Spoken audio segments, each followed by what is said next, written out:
Hey friends, our friend Cory Hughes needs your help. His dog, best friend, and family member is very sick.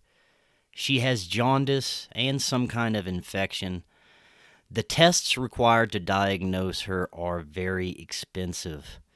Hazel is the sweetest, most loving dog, and she's like family to us.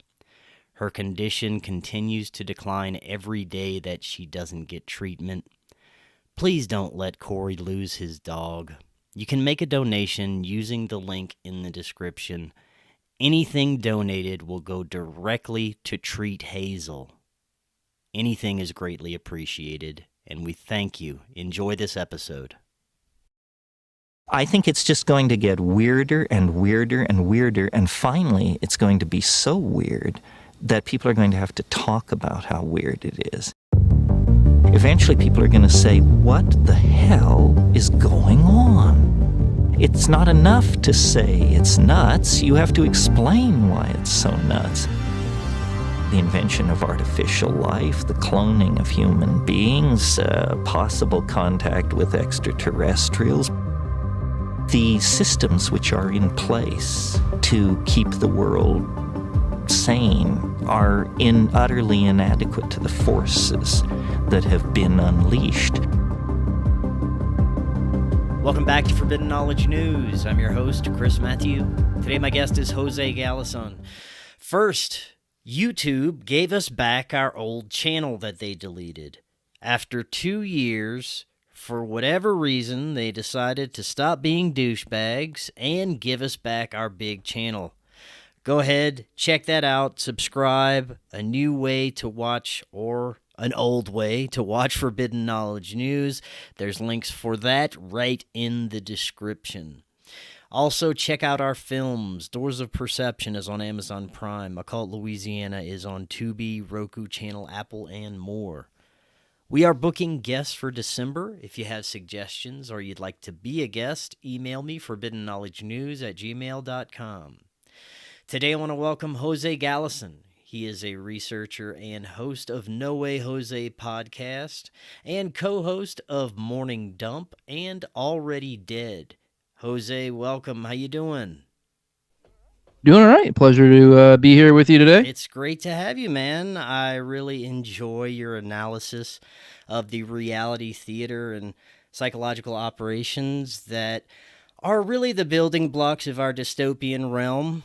Because of people like yourself, though, I have a bit of hope for the future. You're bringing some great information to the forefront, and I'm really looking forward to sharing your insights with my audience.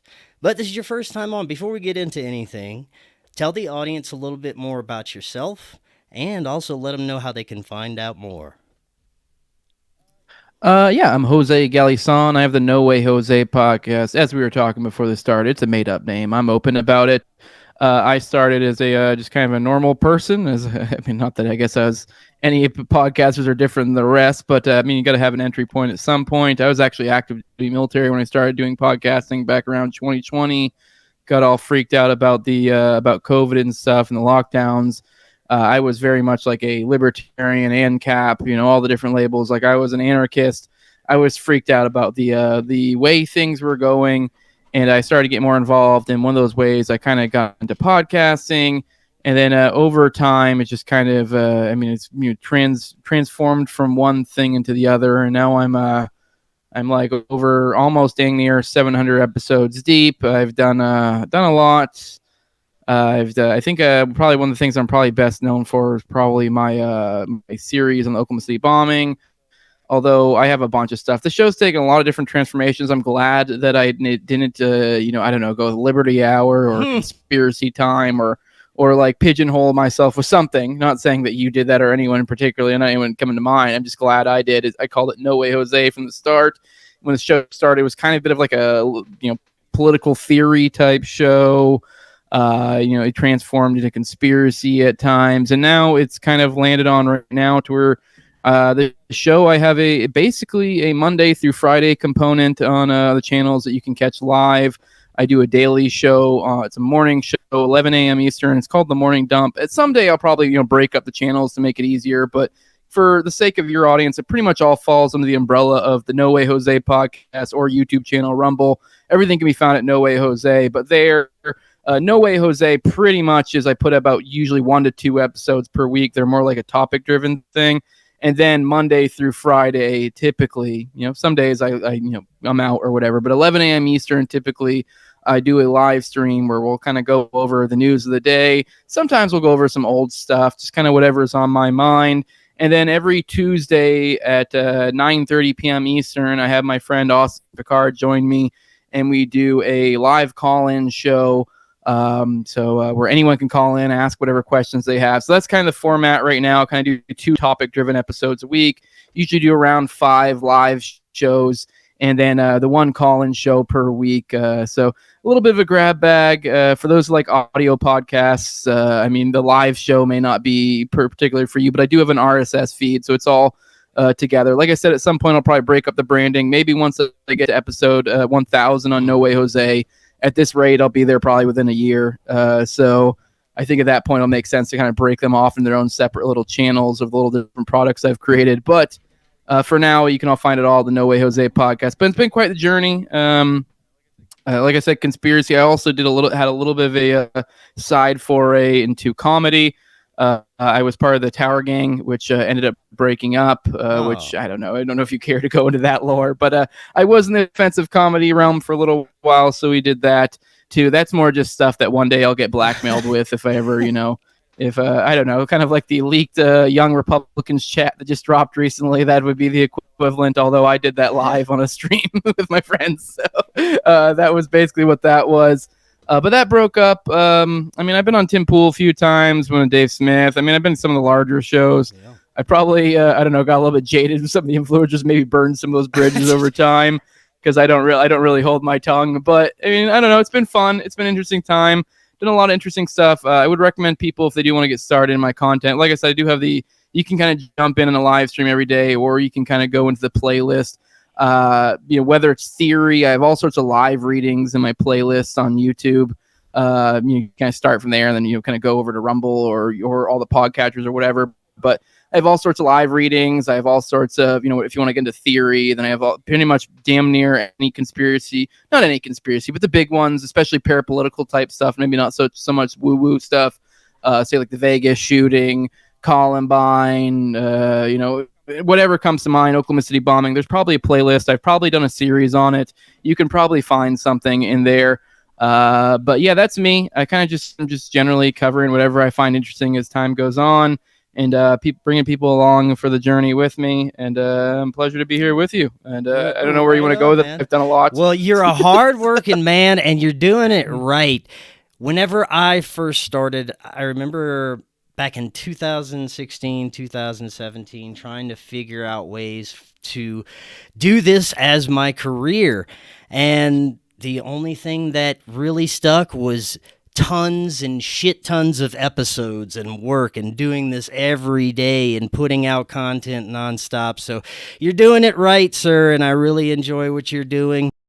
Some of these things that a lot of the TikTok conspiracy researchers, they don't put the work into. They don't go deep enough, and we've been plagued with an era of these unfortunate TikTok researchers, and we need more people like yourself who are actually digging deep into the work and sharing it with the people. But I wanted to start with your perspective of where we're at collectively. I really enjoy gauging this with other guests and people out in the real world, because that's the best way to really tell where we're at as humanity, especially when you're interacting with real people. But I remember back in 2020, whenever the COVID op was popping off, from 2020 to 2022, I had hope out the wazoo. I saw people waking up. It was a beautiful time. Fast forward to now, and it looks like people are more divided than ever. The conspiracy realm is an AI shit show, and there's misinformation everywhere. It is so difficult to navigate everything that's happening right now. Unfortunately, people have in my perspective, falling into one of the most terrifying traps of our era, which we'll probably get into a little bit as well. But what are your thoughts on where we're at, man? Where we're at, I don't know. There's a lot of different ways to go to that. There's a lot of different, I don't know, analysis to be had. I don't know. I've mentioned this a few times recently. I thought it was kind of funny. I've mused that I had a segment recently that I titled "The Fumbling of the Antichrist" for my morning show. That was one of the segments, is what I titled it. And I don't know. I think maybe there's something to that. We are seeing this this current, which kind of ties into the influencer class, sort of, that you're talking about, the discussion, that's going on. And we see this, I mean, I don't know, I guess maybe to kind of cut through all the noise here, just directly to it. We just the other day, there was I didn't verify this, so who knows if this is actually legit, but there was Condoleezza Rice and Hillary Clinton went on CBS and they live streamed it into 150 live viewers, which like, I don't know, for a smaller podcast, that's a good night. But right, for CBS, who just hired Barry Weiss, I think it's like 150 million or something for the free press. It's like, yo, like what I do in a morning show, like it's sometimes a third to a half of that, and I've exceeded that before. Not to flex or anything, but at one point I've done better than CBS. I mean, it's not that crazy. You just get one big guest one time, and there you go. You're exceeding CBS. But it does seem like they're clamoring for control, and the control that they're clamoring for is, fading away. It's like dust dissipating in their fingers. It seems like these tools are trying to grasp onto because they've spent this time putting their hooks into. It just feels like the new generations have innovated so quickly that it's just that, like, whatever. Like, I get it. A lot of people are concerned about like TikTok. Maybe this is old fuddy-duddy in me, but I kind of don't really care. Like when I say, oh no, Larry Ellison took over TikTok. Oh no, God forbid, you may have to adapt to longer form content. Right. And yes, a lot of that energy that like happened, like you don't just get rid of that energy like that, like the anti-war energy that's come out of this like TikTok thing, and now we have this like Ellison takeover and stuff. That energy doesn't just go away. It's going to go somewhere else. I mean, hell, like you're looking at an example of that. I was active duty military. I was literally during the lockdowns, I was doing nothing but like as a military member, I basically was getting hardly working, getting paid to do nothing. But I just understood the way of the world, and I was like freaked out by everything. And, I was seeing all the crazy censorship of ideas, and I was freaked out, and they forced that energy elsewhere. They forced me to adapt my life more in line with my actual ideals.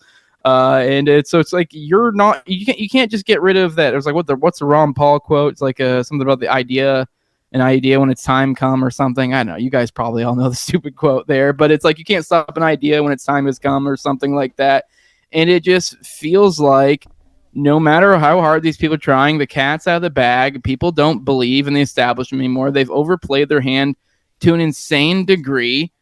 I mean, you talk to normal people, like I like to think of myself a little bit like blue collar. When I was in the military, I was a mechanic. I do every once in a while, I'll pick up some shifts and kind of be with blue collar people. And it seems the impression from normal people is they're like, they're not buying this nonsense. Even as you were kind of getting into this like right wing, I don't know what, maybe I'm getting a little ahead of myself with this right wing trap you're talking about. But even then, this like perception that maybe me and you might have of where the current right wing influencer class is at, I don't know if that's really in correspondence with where the generic right wing person is at. So I think it's actually very off, and I actually think I don't know how long they can sustain this. It seems like they're in a holding pattern, trying to really make this official narrative of the current thing stick for now, is what it feels like. Well, this is the most important thing to me, is the normal person and where they're at. And if we have a critical mass that is not on board with the theatrical nonsense that we are presented, and for those that have eyes to see, that's a fake world. That world has been revealed to many a few years ago, and for many others longer than that. But if this is where we're at, where there's more people that have checked out from the system already, why does it seem that this system is still rolling along with no fractures, and it doesn't seem to be falling off the wheels yet. That is a good point. I don't know. I do feel like we're getting to some sort of flashpoint at some point. What that is, I don't really know.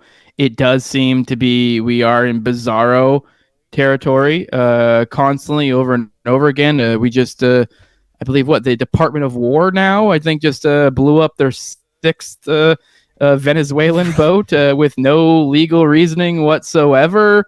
Literally the evidence we have, the normal person has, is the same amount of evidence the current Pentagon journalists have in regards to why they're bombing in Venezuela. Literally just grainy videos is all the intel you're being provided.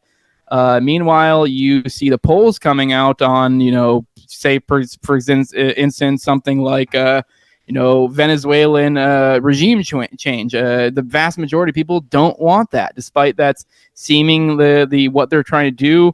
I mean, at the same time, we have Pete Hegseth currently. I haven't really looked into this enough to really speak too much on this, but apparently they're currently pushing forward some sort of pledge or something for Pentagon journalists where they have to agree to a bunch of different plans. Literally the only person only entity that's agreed to it right now is the One American Network, and every other network is no longer agreeing to it. So literally they're essentially trying to not allow them to, I forget how it's worded. It sounds like, if you don't understand journalism, it sounds like not a big deal. But essentially what they're asking the Pentagon journalist is to be what is essentially a stenographer, which would be someone who just records what the people are saying. So essentially, in essence, what Hegseth is trying to get Pentagon journalists to do right now is essentially sign a pledge saying that they'll be kicked out of the Pentagon Journalist Corps, and they agree to these things, these certain terms, essentially basically making it so that all that they're doing is they're not contacting sources, they're not trying to get any sources to give them inside information. All they're doing is directly reporting what the Pentagon is telling them. Otherwise, they will lose their access to the Pentagon. Luckily, these entities aren't going for it, other than the one that OAN, which I think is basically just a complete MAGA thing. So, but anyways, kind of the point of this weird world we're in. I don't know how sustainable this is. I don't know what happens. I mean, we're currently in this government shutdown. I mean, there's this Epstein thing looming. But there's so many different paradigm shifts looming in the background. We have the Gaza deal going on in the back that seems to inevitably everyone ties up with the Epstein thing, to which I guess the Supreme Court just ruled on Ghislaine's recent request to uphold the 2016 deal, because that was supposed to apply to the conspirators. They turned that down, which is actually a good thing, because that would essentially make it so that had they agreed to it, that would have essentially allowed a legal loophole to any of his conspirators to be allowed to get away with stuff. Anyways, so that leaves it in a position where she might get a pardon, but there's already murmurs about her coming to talk to the Democratic Oversight Committee, behind closed doors. And we're literally waiting on, I think the Arizona Democrat Grijalva to get signed in once this government shutdown comes to an end.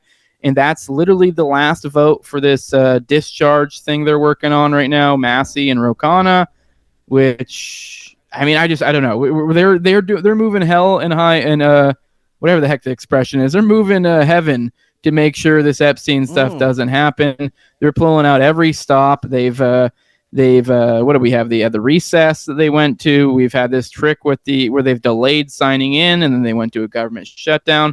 They even admitted with the recess that was because of the Epstein stuff. They were on record saying that. This one, they had this weird line throughout Mike Johnson that oh, no, that has nothing to do with us not wanting to sign in Grijalva, essentially enabling the vote. Not really giving a reason why, just saying we're just not. But anyways, I guess just how more much the idea. longer I do don't you really think know they're where this going to goes. draw out the shutdown? I don't know how much longer they can draw it out. I mean, I don't know. I mean, I kind of hope they keep going, frankly. I think it's great. Still trucking along. Yeah, I'm doing fine. I mean, I'm not collecting any money from the government anymore, so I don't care. If anything, I feel bad for maybe some of my friends, but it's like, hey, I can only feel so bad for you when you're living on the people's dole. Right. So yeah, I don't know. I don't know how long they can make this go on. We're in this weird situation. I mean, I don't know how real long, because at some point I don't understand the inner specifics. So I don't know if they're able to find ways to keep like the military and perhaps like ICE and other things, funded throughout this. I mean, it might be able to make it go for a good long while, but those would be the big ones I think will make a difference. It's my understanding, I think, though, which I didn't actually hear this from. I didn't even ask any like my buddies from back in the day or whatever. I think I just saw this online. But I think there's still the military is still not getting paid, which is a little bit weird. I can tell you from experience from my time in those government shutdowns. Nothing. That's like a whatever to most military people, because it happens like damn near every year to every other year, and all that means for most of them is like, I can tell you from my like around a decade in, I think maybe once my paycheck was delayed by like a week or something, if that, and like you get back paid. So it's like, I don't know. As long as you're a financially responsible person and not living, dangerously, you'll be okay. So, anyways, I forgot where I was going with that, but those guys, they will get paid. Essentially, they have to. Typically, anytime these shutdowns happen, they usually have some sort of thing they have to get signed, or some bureaucrats do some bureaucratic nonsense to enable the military to continue to get funded throughout this. Anyways, point being is, I don't know. They're in this weird time where, I mean, they came in running on Doge, which I'm all for, and kind of this idea of like, we want to cut the government. They've also, before they came into this government shutdown, they were openly going on and on about how essentially shutdowns enable the ruling party essentially to create all sorts of changes. So, which they're completely open to. I know they were doing that with the FBI. Shortly before all of this, with crazy loyalty test type questions that were seemingly coming out. And I mean, I'm a little bit torn on like the loyalty test sort of thing, because I'm like, in my head, it's kind of like, well, you are minimizing it, and I don't like them generally. So like, and I guess if you're like, well, then the next guy will come in and cut government based on his whims, and you're like, okay. Keep racing to that bottom. I don't care.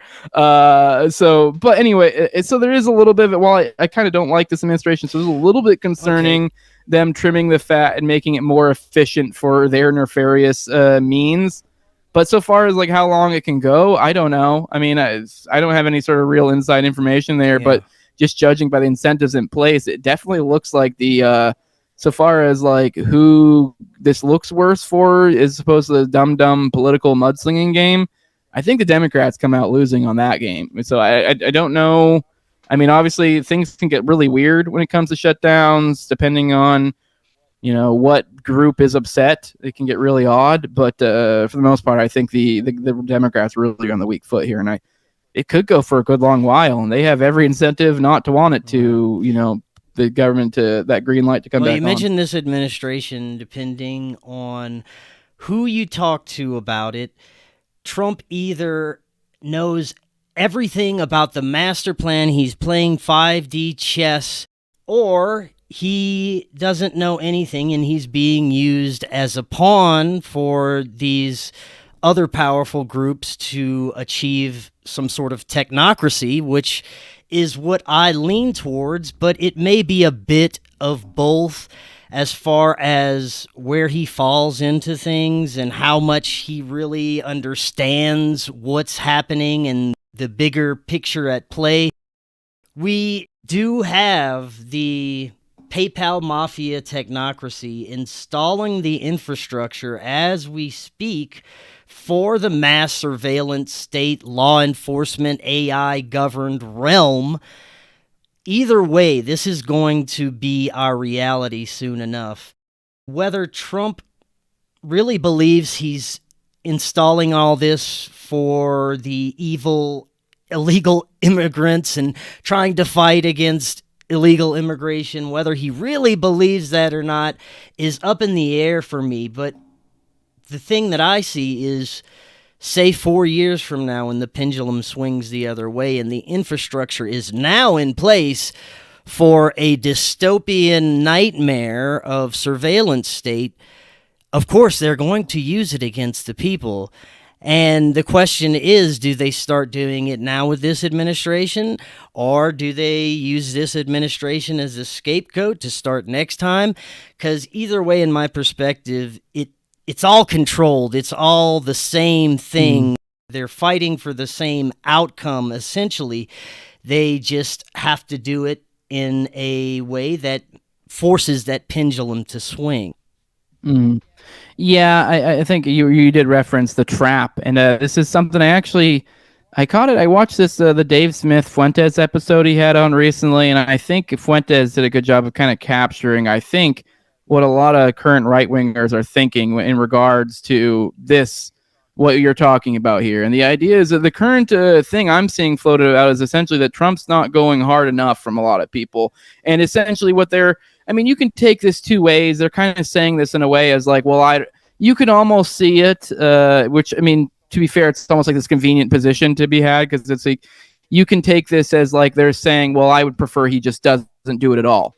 If he's not going to go all the way, is kind of the vibe. Like, don't aggravate the left if you aren't going to finish the job, is what I'm hearing from people. And now I don't necessarily agree with it, but that's the way they're framing it. This kind of like, and like I said, it's kind of convenient because you can kind of situate this as like, well, unless he's going to go full bore, let's just don't do it at all. So if you're not getting the results you like here, you're able to kind of be like, well, then we shouldn't be doing it. It's just this weird other position. Anyways.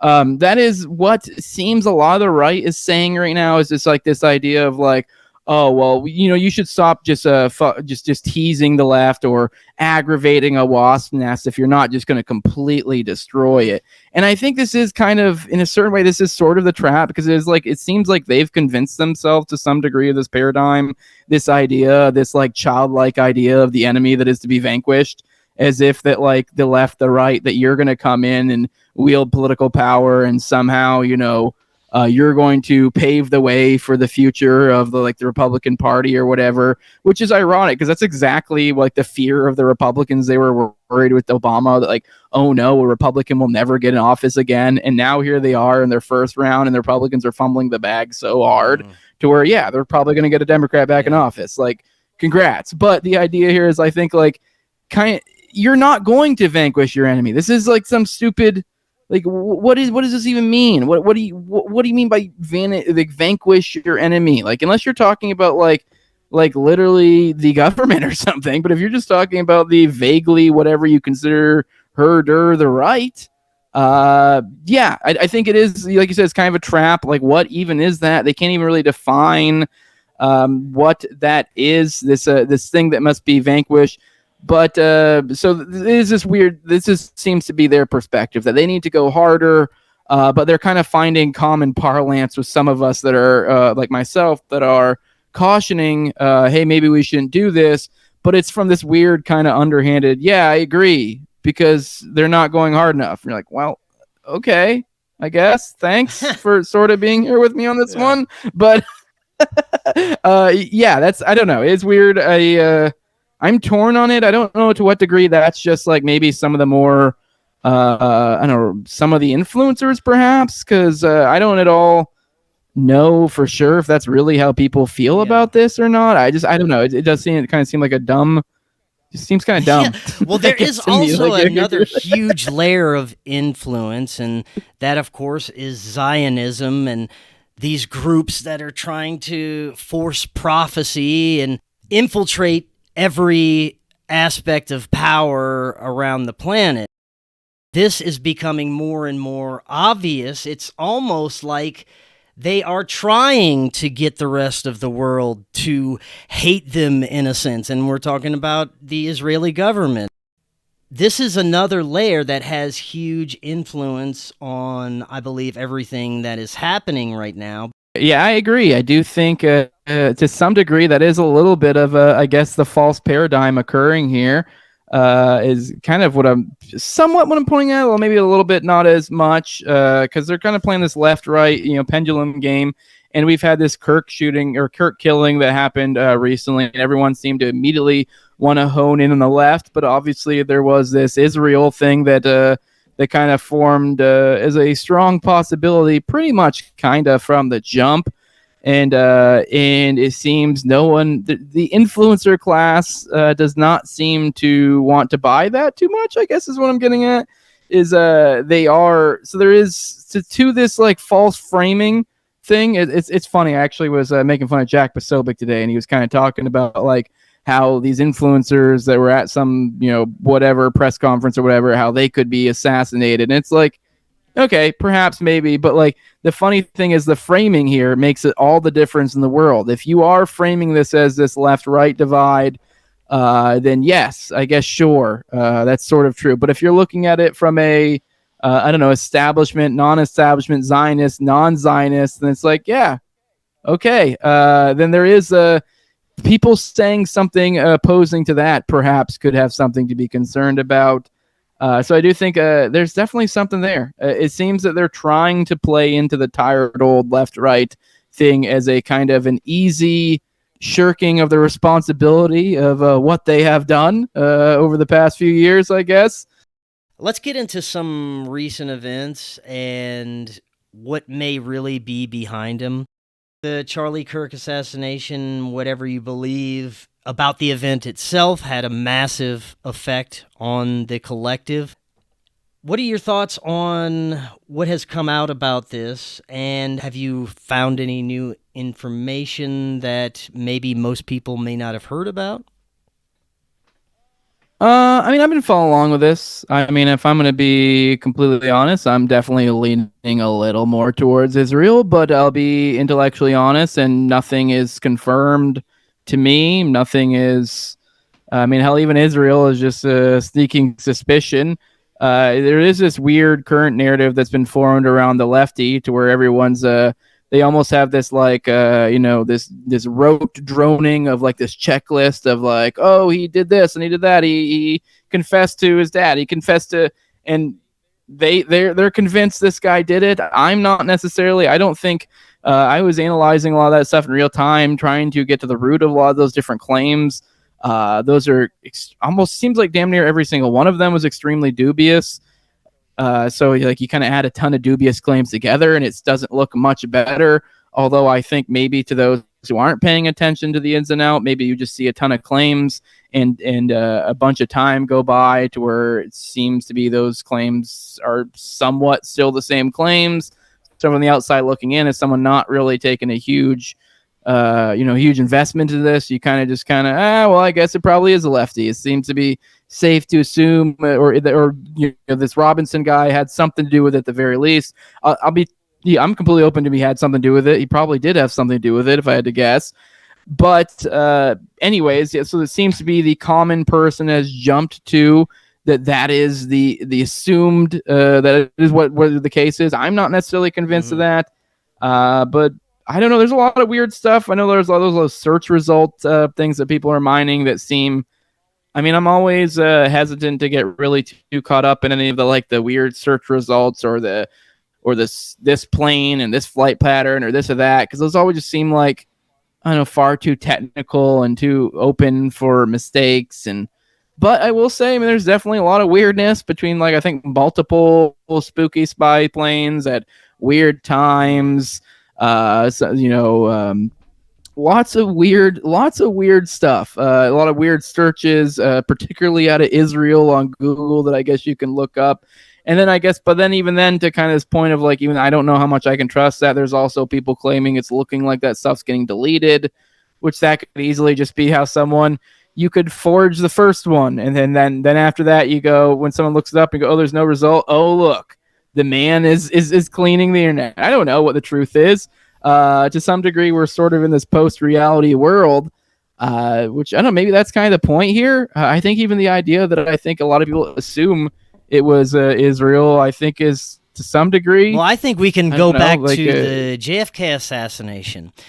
You look at how many people were involved, how convoluted it gets, how many different theories have come out just since that event and since the resurgence of the JFK files and the interest in everything.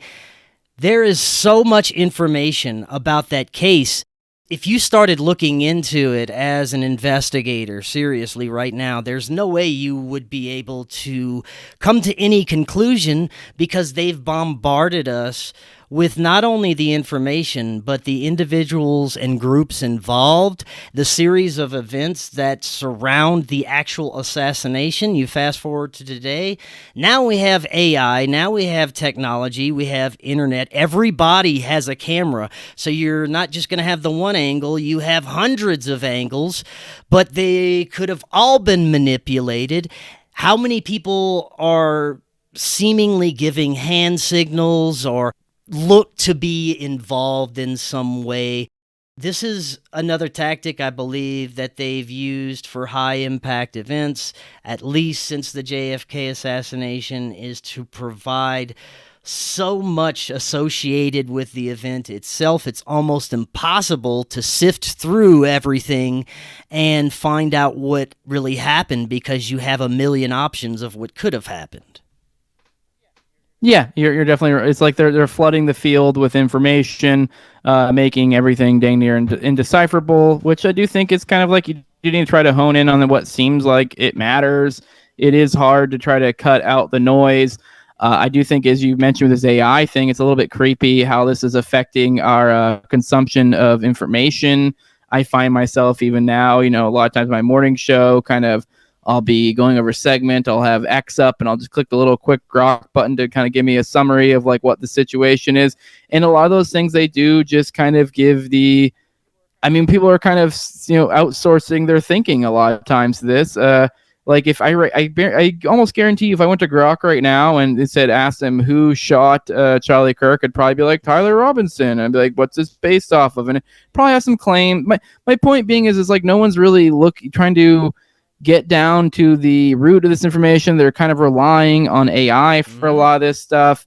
And also just kind of, I don't know, maybe some people have lost their way logically. Maybe I'm being a little bit, by no means, I don't know. I'm kind of torn on this though. This like flooding I definitely think there's an attempt to flood us with noise, but on the flip side, I also think this, well, obviously the flooding would be implies like this artificial component from like, some other entity trying to, but I think at the same time we're also seeing, well, I understand many people are skeptical of like characters like Candace, myself included, don't outsource your thinking, but there have been a lot of influencers and a lot of other people have come to the fore right now and kind of been essentially basically doing like a modern decentralized investigation of sorts.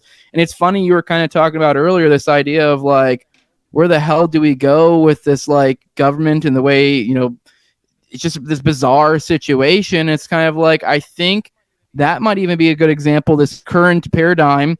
I really feel like to some degree, obviously it's missing some level of specificity. In a certain sense, the internet has far surpassed the government's capability of, a research, investigation, and I think even just that, even if you're just someone following along with somebody like Candace, this is someone who doesn't even have the subpoena power of government, who was able to catch somebody like Josh Hammer in some crazy fucking lies, and just by holding on to some receipts. Yeah. I think I don't know. We're kind of seeing an interesting paradigm occurring here, and that like maybe they can try to obfuscate and try to flood the field with their information, but I do think maybe to some degree, while I am very much skeptical of the Tuckers, the Candaces, I mean, whether or not they're, control the op or whatever, I think even just the fact that it took off to such a degree, even if they are control the op, the idea is they have to control the op. So it's like that in of itself is a thing. If they're having to do a limited hangout, well, they're having to do a limited hangout, aren't they? Like to some degree, this is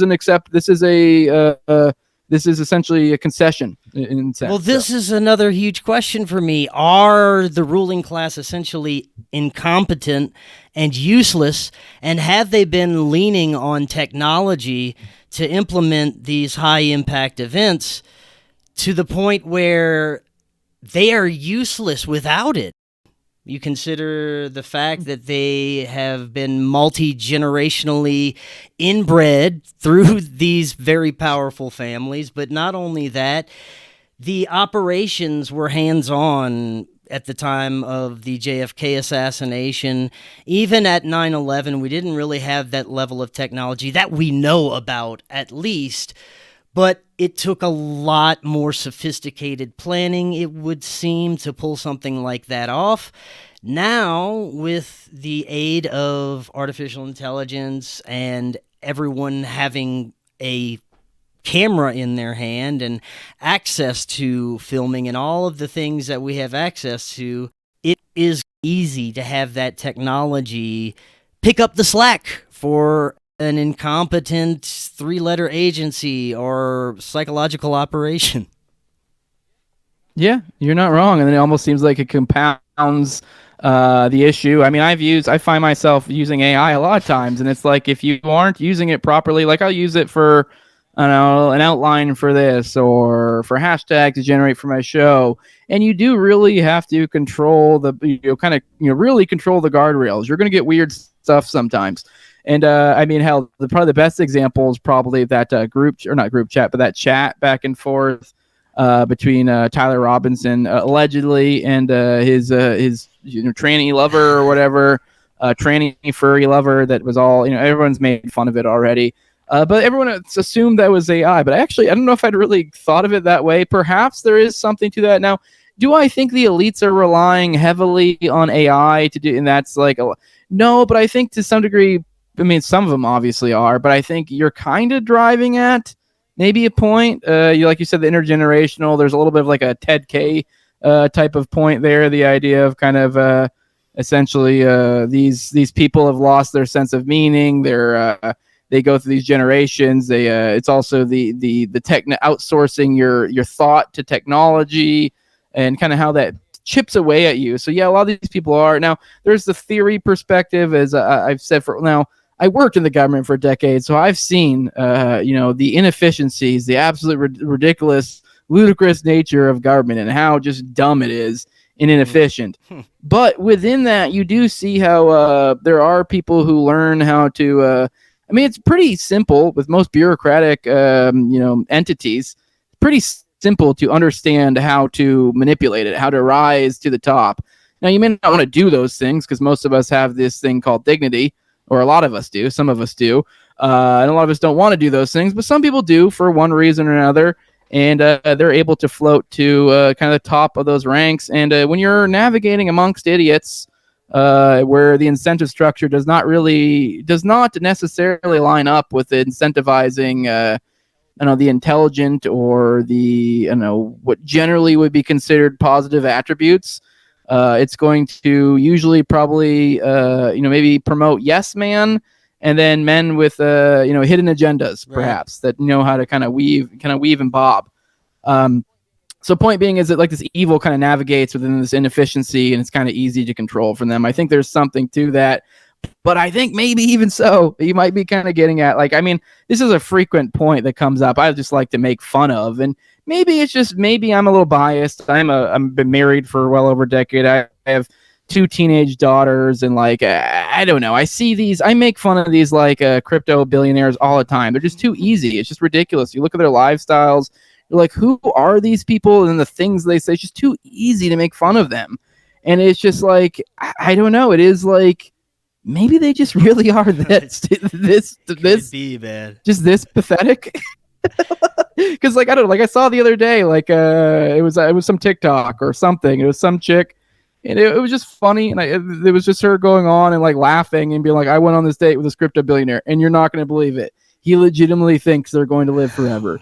And like she's going on and just laughing and being like, he's like, no, he like literally, and she's like crying, laughing. He's like, no, he literally thinks we're gonna live forever. And like that might be fake. That might be some nonsense some chick did for views. But I actually genuinely think the Teals of the world, while they're out there doing these weird anti-Christ lectures, I do think he genuinely is into some sort of processing and thought or something where he thinks he legitimately is, a force for evil, and he is the anti-Christ, and he's some great magician lording above us all, and he's such a skilled, mover of narratives and whatever. Meanwhile, he's a dork, and we see it. It's so transparent. Like I said, the fumbling of the Antichrist. It's like we're watching it fold out before us. They feel like they have this grand plan, and they did sort of have this plan, but the I think the spirit of the people are probably going to beat them. Just looking at 150 live viewers on CBS with Hillary Clinton and Condoleezza Rice, I just laugh and go, okay, good luck. I mean, you might be able to go back. What are they going to do? There's all these rumors of going back to the censorship days, but it's like, okay. I mean, I don't know about you, but I'm not too worried about it. I mean, know. This is YouTube the environment just gave I grew up me in. back the channel they deleted that had 30,000 subscribers. Yeah. I just popped back on. So I don't know. Maybe censorship is slacking up a little bit. Well, actually, the funny thing is with that, there is this weird inversion of what's going on right now. I've actually been experiencing with YouTube. They've been pretty good to me lately. I mean, not like I've been getting any crazy, but having no issues. But my point being is just that, I mean, maybe that's a sign that they realize they just can't go that censorship route again. I don't know. But it's like, I don't even care if they do. I mean, I guess I prefer they don't. Right. I mean, but like, I'm not that concerned about it. I've built my model on the fact that I knew that like they don't. I mean, I talk about child porn, and I talk about not necessarily, obviously, not in a good way, but you know what I mean. I talk about, but you know what I mean. But I say the words you're not supposed to say on there and stuff. And I mean, I talk about all the things. I talk about Zionism. I talk about whatever I want. I've done Sandy Hook episodes. I've done Columbine episodes. Yeah. I mean, whatever. If I'm really too concerned about anything, I just don't put it on YouTube. I mean, if anything, it's like a small component of my platform. Who cares? Like, it's not a big deal. So it is just, I think they've over time shot themselves in the foot.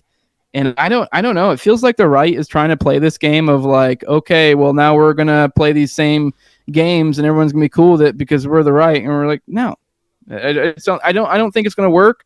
I don't think it's pragmatically going to work. And I don't really feel like the people are having it right now. Like, is all the, all these things, say anti-Semitism, the right has been so reflexively trained to not give a damn because, I mean, this was the most obvious thing in the world. Just the whole thing, the battle against woke. They literally had to reframe woke for the purposes of the Trump administration and this everything going. They had to almost frame it as like woke is, I don't even know. It just is undefined, that which I don't like. Yeah. Kind of, as opposed to like, and at the same time being like, we need anti-Semitism laws. And you're like, dude, that is exactly the thing you were talking about.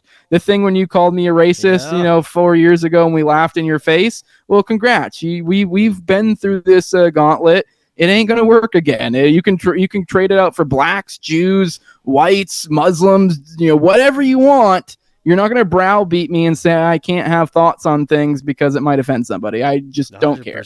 And I think most people are in that same position now. Yeah, I would really hope so, and that's why I enjoy getting so many perspectives, especially from real people that I meet out on the street and talk to.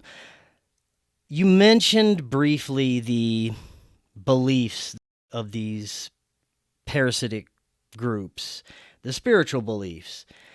And I'd love to get your thoughts on how much of the occult, ritualistic nonsense do they really believe is real, and how much of these groups are really deeply involved with this and know how it affects reality, know how it psychologically affects the masses. Do they believe their own bullshit? Are they really deeply rooted in these occult spiritual beliefs? Well, man, isn't that the $1 million question, isn't it? That is what I many times will refer to as like the veil. I'll go ahead and let you know. I don't really know what your beliefs are. I mean, I don't know how long you've watched my show or if you know what you know of me, but I am I guess what you call it, agnostic atheist is what you could say. Those are two different questions. Agnostic is, a question of belief or a question of knowledge. I don't know whether there is or is not a God, so I'm agnostic on the question. Theism or atheism is a question of belief. So whether I believe in a God or don't believe in a God, I have not been convinced in the belief of a God, so I am not. But, none of that takes away from whether they believe it or not. And boy, oh boy, are they not involved in some dark stuff. And it seems like some of them seem to believe this stuff. Now, I'll admit I do find myself trying to wrap my mind around it sometimes of like, how do they come from this perspective? Because it's like I said, I'm not particularly religious. So it's like, how can you be someone who accepts the concept of a religion, of a deity, of a whatever, and somehow come to this position. Very bizarre. But I don't know. I mean, there is I've sometimes conceptualized as maybe like a religion of power. Perhaps there are those who view it cynically as just that, and they only use it as stepping stones to power. Perhaps there are those who actually believe in the path or whatever you want to call it. I don't know. It's really hard to tell. I mean, it definitely seems like they believe in that stuff, but it's at the same time, it's also, I don't know, once you get into like Hubbard and some of the weirdness of like some of the weird, the Navy, what was it, the Navy intel guys and the oddness they were doing. You're like, I don't know. It's hard to tell. I have no idea if this is real, if it's not. At the end of the day, they're doing dark stuff. And I mean, I guess I kind of lean towards there probably is some sort of religious something. Whether there's an authentic entity behind that, I don't know. I'm open to it. I've mentioned this a few times lately. I think I don't normally dig too deep into like the predictive programming and the symbolism that shows up in films connected to high impact events, but with the Snake Eyes and the Charlie Kirk thing, there were some heavy synchronicities and repeated connections that were kind of hard to ignore. And I look at things like that and have to wonder first about the nature of our reality, what the implications are there. But it is impossible for me to believe that this is orchestrated in a way that a Hollywood director back in the 90s was putting this stuff in so that it could manifest this event today. I don't know about all that. Maybe it's something more of a energetic effect from high impact events or retrocausality, something like that. But there was something strange about that, I do have to admit. What are your thoughts on that? As you're saying that, I was thinking about it, and it's like, I don't know. I mean, how would you even pragmatically pull it off? I mean, I don't know if you were going to the Dune books. It's but I was thinking maybe the concept of like what was it, the Bene Gesserit, the essentially, God, what was it called? There was like was it the Missioniva Protectiva, I think is what they called it, or something like that. I think it was essentially like they would go to these different worlds throughout the galaxy, and they would essentially seed certain myths and this and that, essentially things that could be played off of later. And this is how, in the course of the book, Muad'Dib ends up in I forget wherever he ends up in Sakar? No, it's a different thing. Anyways, he ends up there. He manipulates the beliefs of the locals there in this idea of a messiah. He becomes a messiah, uses to ride to power, crusade, yada, yada, yada. But essentially the idea of, dang, what was even the question? I totally I got lost in the sauce there of the Dune. The mission, how they would even do that. Okay, so the seeding out these sort of things, perhaps that's a way they could do it. I don't know. I mean, sometimes I do think maybe, I mean, I do enjoy, getting, doing a little pattern recognition, but I do think sometimes maybe we lose ourselves. Yeah.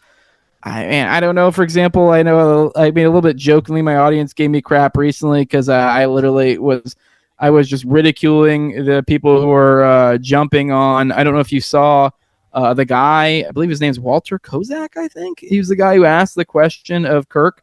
And people found a video of him, and it looked like he was rehearsing his reaction.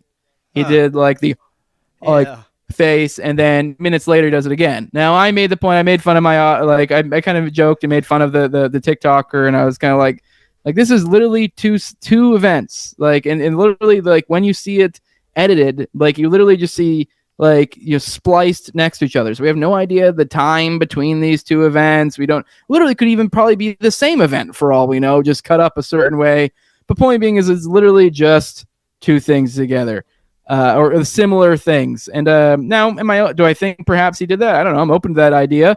But just connecting two separate dots that aren't really all that significant and then jumping to that, like, this is for sure, proves this or that, a little bit much. I know Snake Eyes, some of these you do get, like, I don't know, really? I mean, I don't know. The Snake Eyes one, what was it? Like, it was the guy in the movie got shot in the neck. The same date. There was a list of them that were, for me, more compelling than many others that I've heard about. If you watch the Higher Side Chats episode that was done with, I think his name is Richard Willett, they went over everything in detail, and they did a really good job. And I highly recommend everyone go and listen to that episode as well, because it really highlights how strange those connections really are. Yeah. But it's just one of those And I was things. kind of able to dismiss that. I was kind of able to dismiss that one a little bit. I mean, it's a bit much, but I kind of go, okay, whatever. I can't lose my mind. But I don't know if you saw then the, what was it, Emerson Drive, the country music video that Erica Kirk was in. No. And then I think she zip-lined across at like the exact time he died or something weird. And like, there's a couple other weird things in there. And you'd have to watch the video too. I can't really explain it. There's something about watching it that feels like you're watching like an AI country music video or something. Like, so it feels that sort of like slop production value kind of deal, like this like overproduced, like same. So it is weird. Like, it gives you this like, what was this just made? Now I do actually remember Emerson Drive was an actual band during that time, but it is like, I remember when I first watched that, I was like, did they just make this just now off of AI? Like, what is this? So I don't know, maybe they did, but Emerson Drive was actually a band, and there is some weirdness to that too. So I don't know. This will make you lose your mind. It goes back to how much of our reality is manufactured, how much of what we see on TV and social media is pure theater.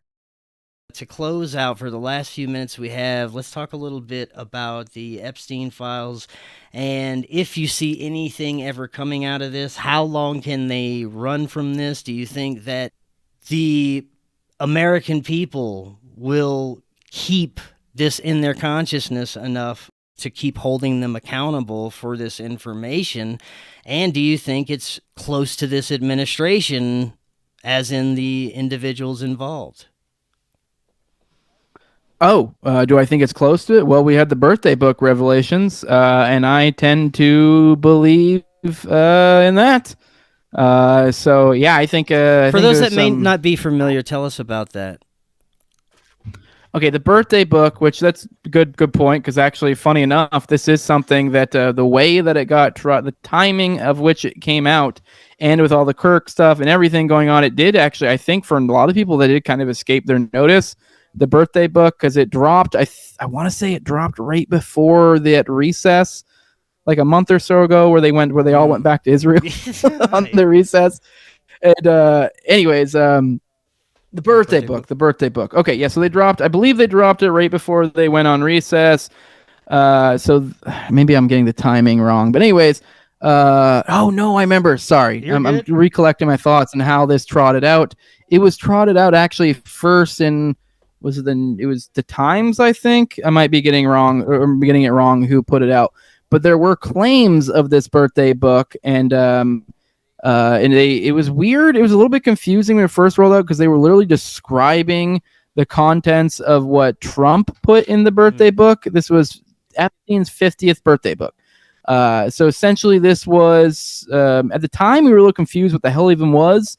As time's gone on, it's become a little more clear. Apparently he, for, I guess, numerous birthdays, it's not just his 50th, but for numerous birthdays, Epstein had, and I believe this was put together by either his staff or Galison or some combination thereof, where they got his friends and family together, and they got, for some of his birthdays, at least a couple of them that we know of, they compiled different letters, photos, et cetera, the sort of things that, I don't know, if you were 50 years of your life has gone by and you want to put together some sort of commemorative book that everyone, puts their little note in, kind of like a yearbook or whatever. All these powerful people that he's, Epstein has made contact with and stuff over time, get them to put stuff in there. Now, when it was first floated out, it was floated out as like, here's Trump's his little birthday book thing he put in there. They described it as like this little limerick type thing, and it was kind of had a scribble around it, kind of like as if he was making it the shape of a body.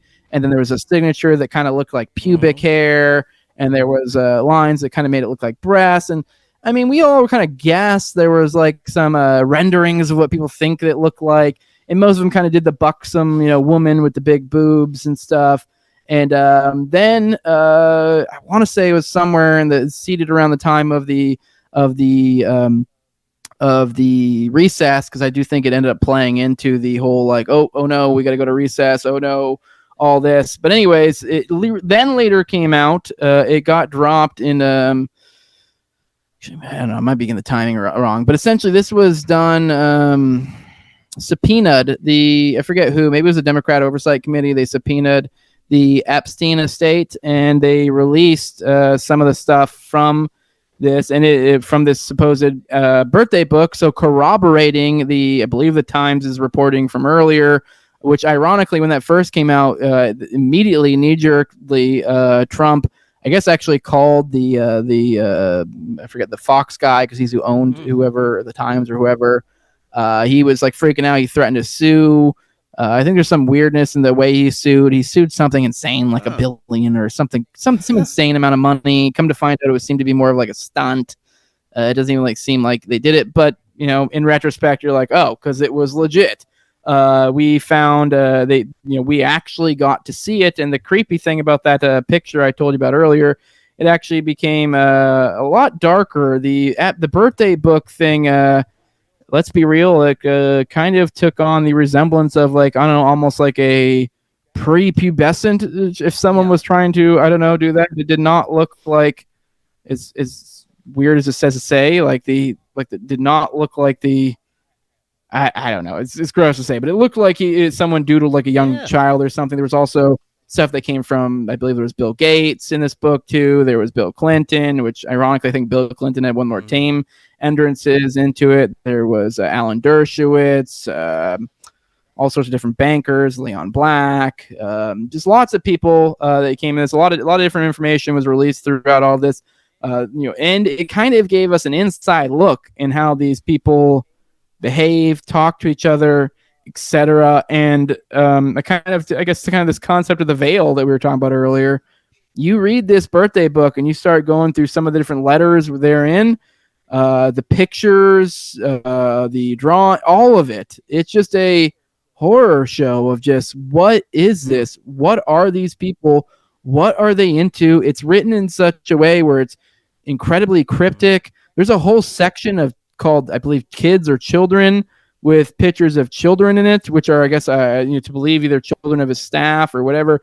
I don't believe any of them are actually nude, but there's suggestive things. There's drawings from children that suggest people can go check this out. I think it's on the DOJ site or something. You probably just Google it, but it is a complete and utter horror show. And like I said, talking extremely cryptically. There's even, more to Trump and his connection. There's also in the birthday book, there's another thing. I believe this is for this might have been for a 68 or 60 something birthday. There was also one with Trump with a big, one of those fake checks for, I believe it was either $25,000 or $50,000. And it literally, I forget what the caption said below it, but it was kind of buying a woman or something, and written in cryptic ways, almost, in a very, implying slightly used. I forget exactly how it was, but essentially you read through that and you know that they're essentially kind of winking at each other and smiling, and this is fun to them, and there's a dark undertone to all of this, and it really just does feel like these guys are in the know. I don't know what to make of that. I think it really is kind of like Dave McGowan kind of put it, as a pedofocracy. I do think this is. You get to a certain level, and it's just there's these. Well, so much time passes, and the frustration Yeah. grows because no one is held accountable. There's no justice served. Do you think it's possible for any of these parasites to be brought to justice? I do. I'm of the opinion, now I could be wrong on this, but I have a strong sneaking suspicion that this will be the death of the Trump administration, the Trump presidency. Now, how that presents itself, I'm not entirely sure. Hell, I guess even to kind of give myself an out here, even if somehow it isn't literally it causes his presidency to end early, at the very least, I do think it's going to leave, by extension, kind of what it represents, and essentially all of it. I do think even if he somehow makes it to the end of this term, I think he's going to leave it in a situation where he essentially fumbled the bag so hard he may as well have ended it. You know what I mean? But I do think it's going to end it. Now, is anyone going to see justice? No, I personally don't think so. I hope so. I don't know. People are torn on this. I'm not someone who's has a whole lot of faith in the system. I do think there's definitely something like an ounce of prevention is what worth a pound of cure or whatever. And I think while it is like, I understand people saying like, oh, just getting awareness or something isn't enough or isn't good, but to some extent it's like, I don't know, that is a good in of itself. I think people being aware of this, being aware of the system allows them to kind of orchestrate their life and navigate through these systems in such a way with these things in mind. And I think it mitigates these things for the future because, I think when people are aware and react accordingly, that there are elites that lord above you that would love nothing more than to feed off you in the most evil, parasitic ways imaginable, I think you start behaving differently. And I think that has effects. Now, so far as retroactive justice, so far as like making these people whole again, I sure would like to see that, but I don't have a whole lot of hope for it. But at the very least, I do think them speaking up and showing bravery can forge a better world for those that might deal with these problems in the future and cause less of this. Right on. Jose, let's get your final thoughts for the evening and remind the audience how they can find out all about you. Keep your head on a swivel and don't outsource your thinking. Don't let any of these people, kowtow you into any sort of line of thinking. I don't know. Keep in mind with this outsourcing thinking, whether it's influencers, whether it's AI, I do think there's a big bubble in both of those. And I think, maybe we'll be going back and people will realize that the flaws in some of that and leaning too heavily on some of these characters. I think we need to start thinking for ourselves, start reading, start improving yourselves, love those around you, all that good stuff. Focus on what you can change. I know I talk about political philosophy and conspiracies and all this stuff. It does seem a little dour because I don't even necessarily believe in voting or that it really makes sense or any of these things. But at the end of the day, it's kind of like, well, I think once you're aware of the evil of this, I think it allows you to kind of, focus on what matters, focus on your family, focus on improving yourself, focus on these things and not focus and make sure you're not giving them your energy in any way, shape or form you can. So, that's all I got. For those who want to follow me, like I said earlier, I have the No Way Jose podcast. I'm on Rumble. I'm on YouTube. I'm also on all the audio podcatchers. So anywhere podcasts are at, you can find me at. I also put it out on X. You can follow me on Twitter at TowerGangJose. Is where you can find me at. And trying to think if there's anything else. I think that's really about it. I appreciate you having me on. Right on, man. But yeah, I will have your links easily accessible for everyone as they listen. Jose, thank you again. Definitely love to do this again in the future. Until next time, everyone, have a wonderful evening. We'll talk again tomorrow.